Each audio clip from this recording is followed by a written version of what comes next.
Bonjour à tous, ben voilà, chose promise, chose due, aujourd'hui je vais vous parler des mauvais abdos. Oui, des mauvais abdos, parce que tous les abdominaux ne sont évidemment pas bons pour votre body. Il y a des abdos qui sont comme les crunchs, les relevés de jambes, etc., qui sont des catastrophes. Il faut les bannir, absolument, ne plus les faire. Pourquoi? Simplement parce qu'ils vont abîmer votre corps. Oui, abîmer votre corps. Alors, c'est quoi tout d'abord un crunch? Vous voyez de quel abdos je parle à présent? Alors, le crunch, qu'est-ce qu'il fait comme dégâts? Non seulement il va abîmer vos cervicales, parce que vous allez tirer plus sur la nuque que de forcer sur vos abdominaux pour compenser. Vous allez avoir mal à la colonne. Vous allez me dire, oh, j'ai tout le temps mal au dos quand je fais des crunchs, etc. C'est normal, c'est pas bon pour votre dos, c'est pas bon pour votre nuque. Mais il va faire des dégâts à l'intérieur. Il va écarter vos abdominaux. Oui, les écarter. Vous allez me dire, ouais, mais bon, c'est pas grave. Si, c'est grave, parce que vos abdominaux, ils sont là. Pas que pour faire joli, pas que pour avoir un ventre plat. Ils sont surtout là aussi pour tenir tous vos organes à l'intérieur. C'est comme si on avait une paroi qui encadrait tous les organes à l'intérieur. Alors, qu'est-ce qui se passe si on les écarte? Il n'y a plus rien qui les tient. Ça descend, ça tombe, ça met des pressions et c'est la catastrophe. Vous imaginez vos organes à l'intérieur? Ça s'écarte et pouf, ça tombe. Bon, ok. C'est visuel ici, je vous le sais imagé. Mais bon, quand même, ça se produit. Oui, ça se produit. Alors, je vous montre. Regardez bien. Mes mains, ici, elles vont prendre la place de mes abdominaux. Donc, je les place bien correctement là où se situent mes abdominaux. Qu'est-ce qui va se passer quand je vais faire un crunch? Quand je vais faire un crunch, je vous rappelle, on soulève la tête. Qu'est-ce qu'il va avoir? Mon ventre va être poussé vers l'avant. Je vous montre déjà de profil. Regardez bien mes mains. Et je vous jure que j'accentue pas le mouvement. Je lève. Alors, qu'est-ce qui se passe de face? Regardez mes doigts. Je vais exagérer, je vais les coller dès le départ, comme ça vous verrez encore mieux. Je vais soulever ma tête. Vous avez vu? Ils s'écartent. Mais c'est ce que fait comme travail mes abdominaux. C'est ça qui est mauvais. Ils vont s'écarter. Donc, non seulement ils vont pousser vers l'avant, mais ils vont s'écarter. Donc, du coup, comme je vous l'ai expliqué, il n'y a plus rien qui est maintenu à l'intérieur. Et c'est mauvais, parce que ça crée quoi? Ça crée un diastasis. Le diastasis, c'est l'écart prononcé qu'on a ici entre les deux abdos. Bon, moi, j'en ai un. Si vous regardez, quand je force fort, on le voit quand même. J'en ai un parce que j'ai fait beaucoup de mauvais abdos avant d'avoir mon bébé. Et quand j'ai eu ma fille, évidemment, mon ventre s'est écarté comme toutes les mamans dans toutes les grossesses, le ventre s'écarte. Donc là, j'ai déjà un diastasis, vous avez vu, je peux passer mon doigt. C'est pas bon, mais c'est pas catastrophique. D'accord?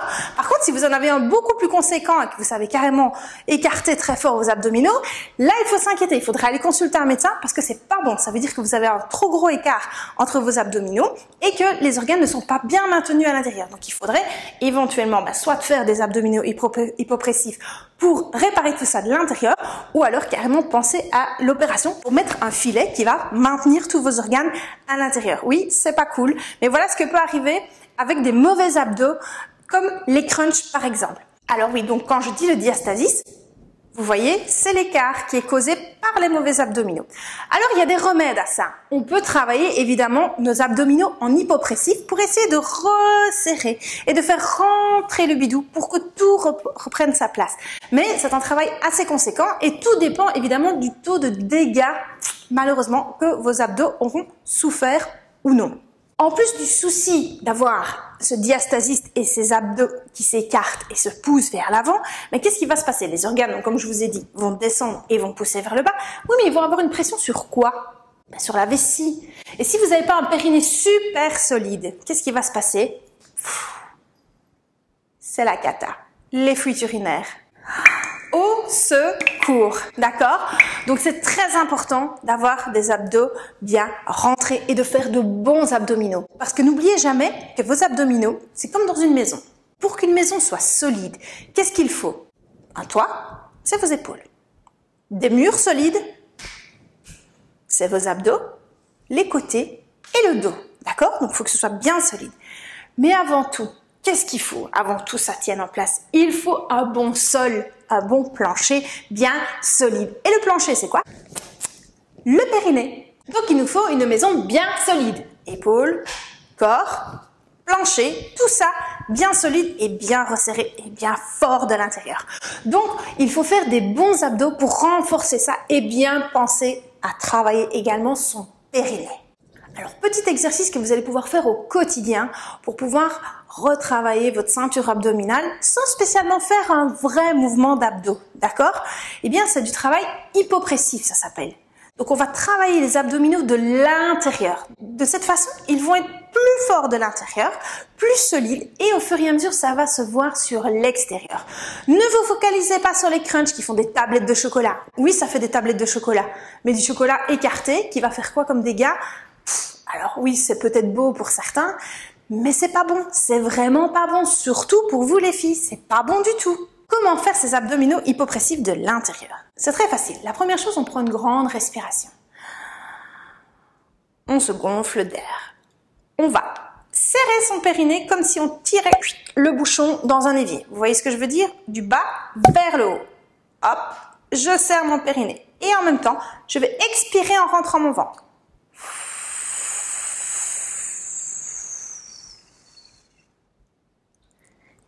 Je tiens bien mon périnée serré. J'abaisse mes épaules, je me tiens bien droit. Je creuse le ventre. Je dégage mes côtes. Je creuse, je serre le périnée. Et je respire, je lâche. Je vous remonte de profil. J'inspire. Je serre mon périnée. Ça, c'est pas très visuel. Et j'expire du bas vers le haut. Je creuse mon ventre, je creuse, je serre le périnée, j'abaisse mes épaules, je tiens, je dégage mes côtes, mais je rentre le ventre. Et j'expire. Alors l'autre moyen aussi, c'est de travailler avec ses mains. Même exercice, j'inspire, je serre mon périnée, j'expire, et avec mes mains, je vais venir resserrer moi-même mon ventre. En dégageant mes côtes, et je le serre, et je rapproche mes abdominaux. Et je creuse. Je maintiens serré le périnée. Je rentre le nombril. Et je relâche. Un autre moyen pour repérer si un abdo est bon ou pas bon, ou bien fait ou mal fait, c'est le petit truc de la main. Mettre sa main sur son ventre et son bidou. Oui, alors, quand un abdo est mal fait, je vais faire la position du crunch debout. Vous allez voir ma main. Elle est poussée vers l'avant. D'accord? Ça, c'est pas bon. Ça veut dire que je pousse mes abdos vers l'avant, écart d'organes, il n'y a plus rien qui tient. Quand je fais un bon abdo, je dois avoir ma main qui rentre. D'accord? Donc pareil, quand je fais du gainage ou quand je fais des mouvements d'abdos debout, par exemple, mettez votre main et sentez, vous devez sentir ce nombril qui rentre tout le temps et ce périnée qui se serre. D'accord? De cette manière, on sait que ça se referme et que la tension, elle est bien là. Très important. Bien sentir. Alors, vous allez me dire, oui, mais moi, j'y arrive pas comme toi, pas à ce point-là. C'est pas grave. Ça bougerait même d'un tout petit millimètre, c'est gagné. Ça veut dire que vous sollicitez. Et vous allez voir, au fur et à mesure, de millimètre en millimètre en millimètre, vous allez gagner des centimètres et vous allez pouvoir rentrer de plus en plus votre bidou. Les abdos par respiration comme ça sont extrêmement efficace. C'est pas visuel, mais c'est très efficace. Donc, si vous avez bien cette main qui rentre à chaque fois et que vous maintenez, vous allez voir que vous allez avoir des abdos solides, une maison solide et vous allez avoir votre bidou qui va rentrer. C'est le meilleur de tous les abdos pour faire rentrer le bidou qui est ressorti. Surtout quand on a eu des césariennes et qu'on a ces petites boules qui se sont faites à cause de la cicatrice parce qu'on n'a pas bien travaillé ses abdominaux. Après, on n'a pas fait la rééducation ou on n'a pas fait les abdos hypopressifs. Il n'est pas trop tard, mais vaut mieux le faire le plus vite possible après la césarienne, évidemment après la rééducation. Hein, ne me laissez pas dire des bêtises. Très important d'avoir l'accord médical. Mais faites ce petit exercice d'abdos hypopressifs avec la main. On expire de millimètre en millimètre et vous allez voir, votre bidou va se resserrer et se rentrer de plus en plus. C'est vraiment les abdos les plus efficaces et les plus sécurisés pour votre body. Alors vous allez me dire évidemment que, bah oui, ok, c'est assez statique, mais moi j'aime bien faire des crunchs ou des abdos avec les relevés de jambes, parce que ça aussi c'est pas bon, les relevés de jambes, les pédalages, etc. Vous bannissez aussi, d'accord? Vous allez me dire, oui, mais moi j'ai besoin d'un truc qui me fait crever, que je sens que j'ai mal. Alors déjà les abdos en respiration, je peux vous garantir que ça fait mal et que ça travaille très bien. Mais si vous avez besoin de plus, alors qu'est-ce que je vous conseille? C'est par exemple le gainage. Oui, mais un bon gainage, un gainage bien positionné, c'est extrêmement important. Je vais y revenir juste après, je vais vous expliquer comment on peut faire un gainage correct. Mais vous pouvez faire aussi les abdominaux debout. Il y a plein d'abdominaux avec faire bouger les épaules, balancer de taille, etc. Ce qui est très important. Et même des coups de genoux, c'est bon aussi. Même les coups de pied de karaté, c'est bon. Mais ce qu'il faut, c'est absolument veiller à ce que votre corps reste droit. La colonne vertébrale la plus allongée possible, le plus droit possible. D'accord? Donc comme si on nous prenait de la tête, qu'on nous étirait par là et qu'on tirait vers le bas. Toujours rester la colonne vertébrale la plus droite possible. Pas faire de mouvements où on est voûté. Pas faire de mouvements où on creuse. C'est pas bon. Restez droit. Allongez, étirez-vous. Respirez, soufflez, rentrez le bidou, serrez le périnée. C'est comme ça que ça marche. Jamais tordre sa colonne, jamais tordre son ventre, ce n'est pas bon. Alors on récapitule ensemble. Qu'est-ce qui est mauvais? Les crunchs, les pédalages et les abdos où on relève les jambes. Pourquoi? Parce que ça pousse les abdos vers l'avant, ça écarte les abdominaux, ça provoque des descentes d'organes et ça provoque des risques de fuite urinaire. En plus de ça, ça fait mal au cervical, ça fait mal à la colonne. Bref, c'est super mauvais. Vraiment, virez-les de votre vie.